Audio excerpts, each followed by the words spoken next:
Good morning, good afternoon, good evening. Welcome to United Talks Podcast from wherever you're watching us from. And today we need to talk about a paradox. A truly puzzling dilemma at the heart of Manchester United.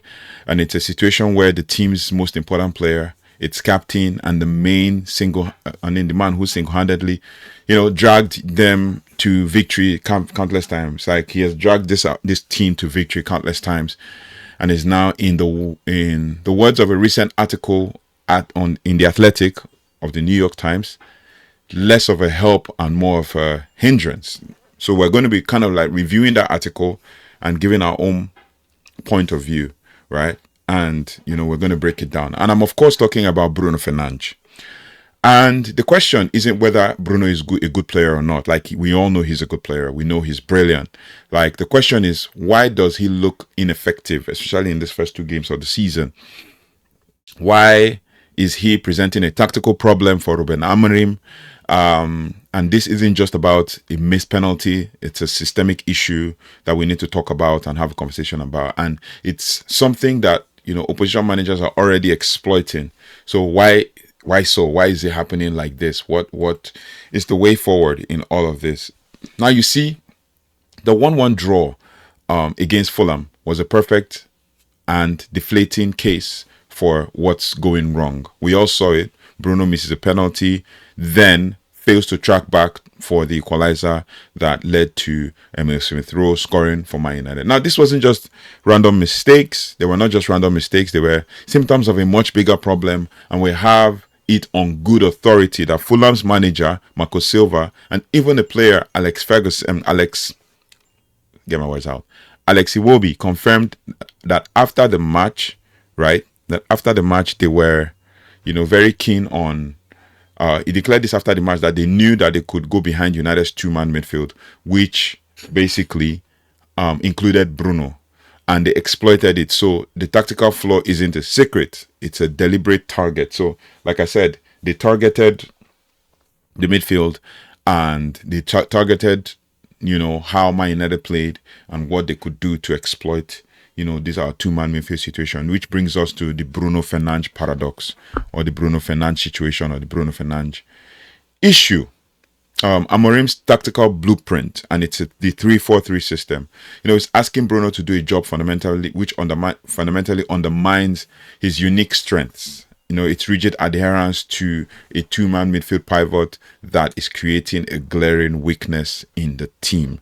Now, think about the numbers. Last season, Bruno created 91 chances, more than any other player in the Premier League, and he had 19 goal contributions in 36 appearances in the Premier League, right? So, now he's one of the only three players alongside Mo Salah and Erling Haaland to have been involved in 25 or more in each of the last 3 seasons, 25 or more goals in each of the last 3 seasons. And this is basically peerless productivity. So, now let's look at the first 2 matches this season. His creative output has diminished. Why? It's not because he's a lesser player. It's because he's being asked to play in a much deeper position, and he's physically removed from the final third, right? From the high value areas where he can create more and score.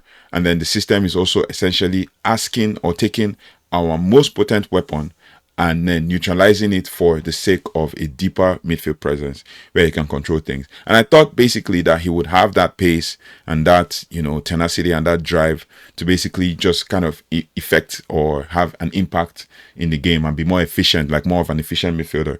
But with the lack of a central defensive midfielder, someone who can screen the defense, screen the midfield, plug those holes and put up fires, the system is now essentially taking, our most potent player. If we had Bruno and Cunha, Bruno and Bumo, Bruno and Ahmad, Bruno and Mount and Ahmad, Mount and Bruno, Mount and Cunha, Mount and Bumo, Cunha and Bumo, Cunha and Ahmad, Mbumo and Ahmad, all those combinations as 2 10s. That also gives us an opportunity for us to kind of take full advantage of what is happening and kind of build on momentum and create chances. These combinations can work. We have so many games to go around. We have a lot of 10s in the squad. Even Xerxes and Cunha, Xerxes and Ahmad, Xerxes and Bruno, Xerxes and Mount, Xerxes and Mbumo, whatever combination. And then obviously, with the fact that Rasmus Haaland is actually, going to be sold, we could have also have Xerxes versus, Sesko, right? So that is something that's a conundrum we need to think about, especially with this Bruno and where does it feel? Because I watched the game last night and obviously, or yesterday, obviously the commentators were being asked, especially the analysts and the pundits were being asked, okay, so where does Bruno fit in all of this? What's his role in the team? And all of that, all the questions and everything in between. And they couldn't give an answer because that means he's going to be out of the team. I'm like, yeah, but we need someone who is going to be a creative spark, who communicates more of what Ruben Amorim requires from the team to the players, and who understands what it means, to be a member of this team and to be a Man United player over the last 6 years, as the case may be. But it is crazy because everybody's calling for his head. Everybody's talking about him. Everybody's asking to be sold. I read this in our last video where we talked about 5 things, and I'm going to still read it again. Bryn actually said this. Bryn said basically experiencing our worst season for over 50 years indicates that the standards have dropped. Tell us why does Amorim keep choosing Bruno and when he's part of the problem? But with a few more signings, things could still change, right? So we need like 1 or 2 more players in that midfield. We're actually very thin in midfield. I was just thinking about it and discussing recently with someone, and I was like, okay, we're thin in midfield. We have in defensive midfield, when it comes to like defensive midfielders that are destroyers, Ugarte and Casemiro. We just let what's his name, Collier, go to West Bromwich Albion. Now we have Ugarte and Casemiro, midfield destroyers. It's either one of them, and Ruben Amorim has shown that he wants one midfield destroyer in his team. Now Ugarte and Casemiro, midfield destroyer. Then we're looking for central midfielders, and seeing as Bruno has moved to a deep line central midfielder, we have Bruno and Mainoo. That's it. 4 midfielders that can switch for each other. Yeah, Mount can play there, but that's converting Mount and taking away his closeness to goal. But Mount is like Bruno, but Mount is more the pressing, Bruno is more the passing. Yeah, so it's a midfield conundrum. It's not just a Bruno conundrum, it's a midfield conundrum. So it's a deep line playing system issue. Now, to think about it from that perspective, we need 1 more midfielder to make it more competitive. We need 1 more midfielder to kind of replace Casemiro, right? In that ball playing, defensive, screening kind of player, Baleba-like kind of player, or even Caicedo-like kind of player, unfortunately. Now, here is where it gets more perplexing. United spent over 200 million this summer on attackers like Cunha, Mbumo, and Benjamin Sesko. Now, the idea was to solve a finishing problem, but this article by the Athletic, let me just say, by the Athletic, correctly points out that the problem wasn't just poor finishing. The team had struggled to create chances in the first place, no doubt. Finishing last season with the bottom half, at the bottom half, worthy of a cumulative expected goals or XG, right? And so they bought goal scorers, right? Man United bought goal scorers to fix a symptom, but left the underlying disease, and that is the creative deficit in midfield, and it was untreated. It's been left untreated, right? Now, this leads to a self-defeating strategy. You've got a blunt attack, a vulnerable midfield, and 2 of your best players, Bruno Fernandes, and a promising attacking talent, promising academic graduate, Kobbie Mainoo, caught in a zero-sum game, right? Amorim has confirmed that they are both competing for the same spot in the 2-man midfield, and he doesn't see them as a partnership. And the truth is, there is some sense in that, because the truth is, both of them are kind of like similar players, albeit one is about 10 years older than the other, and one is still developing, the other is fully developed. But the truth is, you have to kind of look at it from perspective of Amorim wants to play Mainoo, but needs a solid defensive partnership for Mainoo. And like I said in my video, I think I've said this in 2 or 3 videos, Mainoo thrives better when his partner is a defensive, mainstay or defensive general. I was going to use another word, but in order not to call that word, his partner has to be a defensive general if we're going to be playing Mainoo. And that the point is maybe Amorim should try to take off one of the attacking tens and then bring on Mainoo and put Bruno as one of the tens, or sort of Bruno. Like, whatever the case. I know it takes away the span of the team, but I mean, take the risk, and whatever the outcome, we shall know. So that's pretty much what it is. So it's a self-defeating strategy. Now, Amorim has said it plainly, and it's true. If you look at it, if you have ball knowledge, you will understand that partnership of Bruno and Mainoo is a time bomb that will eventually come crashing, and everybody that has said they want Mainoo to play will eat their words. But it is what it is. Now, this is the most troubling part of this same Bruno paradox. By deploying Bruno deeper, you are not only shifting his creativity or stifling his creativity, you're also keeping a more naturally suited, potentially world-class player in Kobbie Mainoo on the bench. Now, you're misusing your captain and stunting development of your most promising youngster. Now, the system is built in a way that 2 of the most creative central players can't even play at the same time. That is true.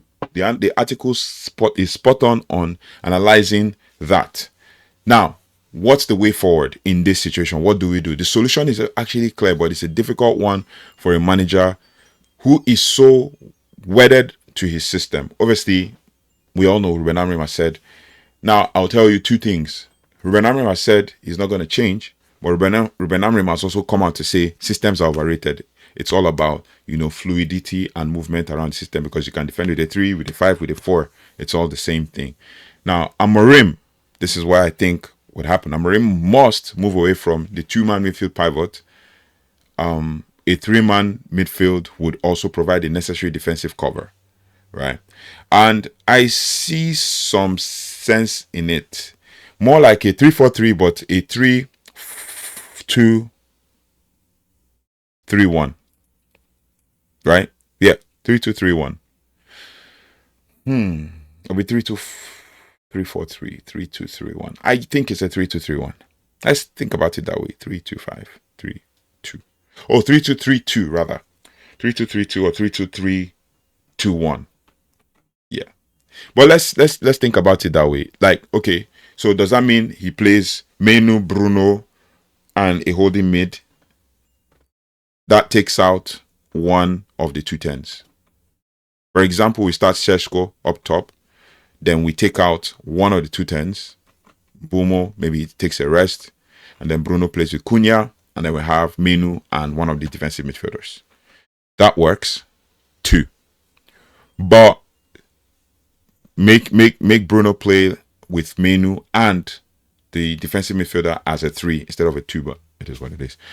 Now, like I said, the way forward, basically, Amorim must move away from a 2-man midfield. This is what the article is saying, but I believe we have to back the manager and whatever, because Man United fans need to stick to their guns. When Ten Hag was here, everybody was saying, oh, he says he cannot play the Ajax way. Oh, he should have stuck to his ways. He should have stuck to his system. We lost our first 2 games, Brighton, Brentford, in the first season of Rúben Amorim. And then it's like, and I remember De Gea was in goal that period. And it's like, no, he has to move away from, he said he had to move away from his system and move to a 4-2-3-1 that Man United's team was built for over the last 3 or 4 years. And I'm going to do a video about, the managers and the systems and how we've gotten to where we are right now. Right? And then Rúben Amorim goes on to say, oh, basically that systems are overrated. And he's stuck with his 3-4-3 formation, which actually should work because other managers have tried it. And it has worked for them. It's just being fluid and being creative and scoring, finishing your chance. Because if we had won against Arsenal or even drew, and we had won against Fulham, even if it's 2-1 or 3-1, considering the goals we could have scored in the first half, we probably would have not be talking about this now. That's what I believe. Now, speaking of the solution to the problem, because it's not enough to just bring the problem. You have to also talk about a solution. You have to find a way out of the situation. Now, A three-man midfield will provide the necessary defensive cover, allowing Bruno to return to his natural, more advanced position, and it would also free up a space for Mainoo, who could finally develop into a world-class talent we all know he can be. And Ruben Amorim has come out to say this in press conference, 2 press conferences ago against Arsenal. He said, New young players need to understand that the season is in phases, which means that there will be times when Ruben Amorim will have time. When Ruben Amorim will play Mainoo and you have a lot of game time. Seasons are in phases, right? One player might get injured and he'll have his chance as well, right? But we need a backup. We need a backup. Yeah. Now, speaking of other solutions, right? If a new signing is needed, it must be a strategic one. Instead of buying another attacker, the club could invest, of which I know we're not even interested in buying another attacker now. But the club could invest in a specific profile, an athletic, press-resistant defensive midfielder with the intelligence to cover his more attack-minded partners. A player like Morten Hjulmand has been mentioned over time, who has a history with Ruben Amorim at Sporting CP, and whose specific skills perfectly address United's central weakness, would also be a logical strategic signing. I don't know if we're going to go for him in the last days. The interest and the reports around him have cooled. There's also the Stiller guy from Stuttgart, or the German league, tagged as the next Toni Kroos. There's also a video I did about another player called Lucien Agoume. Now, Lucien Agoume could also solve that problem. He's a Baleba replacement, a cheaper version, and all of that. A talent. But also, when he comes, he might need time to adjust, which means that we should have done our business earlier. But it is what it is. We have to still build from here, and we have to, talk about these things and, take these things to the next level. Ultimately, Bruno Fernandes' paradox is not a problem of player form. It's a dilemma of tactical fit. Now, if Bruno is playing in an advanced role and he found himself in a defensive situation, he can be able to defend. But when you have given him the license to be the central midfielder who plays box to box and defend as well, then you have a problem on your hands. And the truth is, Fulham would have scored us more goals if we played Bruno and Mainoo together. They would have scored more goals, which means Casemiro had a good game and he had a role to play, barring the yellow card that he got, right? Now, the responsibility lies with Ruben Amorim to either adapt his system to the players he has, which everybody's calling for, or not everybody, but most fans are calling for. But I would say stick to your system and then build around it and do the thing that works, that has worked for you in the past. Even though it doesn't work now in Premier League, eventually it will work when everybody understands it, because when we are playing well, you could see that system works, right? Now, the responsibility, like I said, lies on Ruben Amorim, but the club's hierarchy also has a role to play in all of this. The club could also provide him with the right players, right? Right players without a fundamental shift, but the team risks not only failing. Now, if there's no fundamental shift in all of this, like if the club doesn't back him with the right players, or Amorim changes his system, then this team will not only risk failing to compete, but also waste the prime years of the most important player and the developmental potential of Man United's promising academy graduate Kobbie Mainoo. Now, there's also reports that Kobbie Mainoo is open to a move away from United, probably a loan move or something. And the truth is, it's not something I'm happy to hear. It's not something I would give my okay for, because Kobbie Mainoo has a lot to offer. I'm hearing Arsenal are interested. I'm also hearing Tottenham are interested, and all of that. What do you guys think? Because I believe that Kobbie Mainoo has a lot to offer to Man United.